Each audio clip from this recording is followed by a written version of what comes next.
இந்த பறவை தன் உடல் உறுப்புகளை தானே சாப்பிடும் என்கிறார்களே, அது உண்மையா என்று பார்ப்போம். இந்த பறவையின் பெயர் பார்-டெயில்ட் காட்வெட். இதுதான் உலகிலேயே நீண்ட தூரம் வழியில் எங்கும் நிற்காமல் பறந்து செல்லும் பறவை. அலாஸ்காவிலிருந்து நியூசிலாந்து வரை சுமார் 11,000 கிலோமீட்டர் தொலைவு வழியில் எங்கும் நிற்காமல் பறக்கும். இந்த பறவைத்தான் சிலர் தன்னுடைய சிறுநீரகம், கல்லீரல் ஆகியவற்றை அதுவே சாப்பிடும் என்று கூறுகிறார்கள். உண்மையில் அது தன்னையே சாப்பிடுவதில்லை. ஆனால் அந்த பறவையின் உடலினுள் ஒரு மிக ஆச்சரியமான இயக்கம் நடைபெறுகிறது. முதல் கட்டமாக நீண்ட தூரம் பறப்பதற்கு சில நாட்கள், வாரங்களுக்கு முன்பு பார்-டெயில்ட் காட்வெட் மிக அதிகமான அளவு உணவு உட்கொள்கிறது.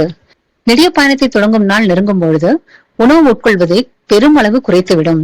இப்பொழுது அதன் உடல் நீண்ட தூரம் பறப்பதற்காக தயாராக தொடங்கும். அதன் விளைவாக அதன் சீரண உறுப்புகள் மெதுவாக சுருங்க தொடங்கும். தொலைதூர பயணத்தை தொடங்கிய பிறகு அது துளியும் உணவு எடுப்பதில்லை. இப்பொழுது அதன் செரிமான மண்டலத்திற்கு கிட்டத்தட்ட வேலையே இல்லை. இந்த கட்டத்தில் அதன் குடல், கல்லீரல் போன்றவை மிக மிக சிறியதாக சுருங்கிவிடும்.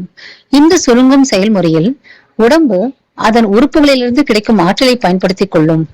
சுமார் 10 முதல் 11 நாட்கள் வரை பறவை இந்த ஆற்றலை பயன்படுத்திக் கொண்டு இடைவிடாமல் பறக்கும். பயணம் முடிவடைந்ததும் மீண்டும் காட்வெட் சாப்பிட தொடங்கும். அப்பொழுது அதன் குடல், கல்லீரல் போன்ற உறுப்புகள் மீண்டும் வளர்ந்து பழைய நிலை அடைந்துவிடும்.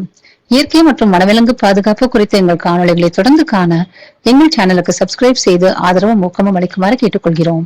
நன்றி, வணக்கம். Let nature live.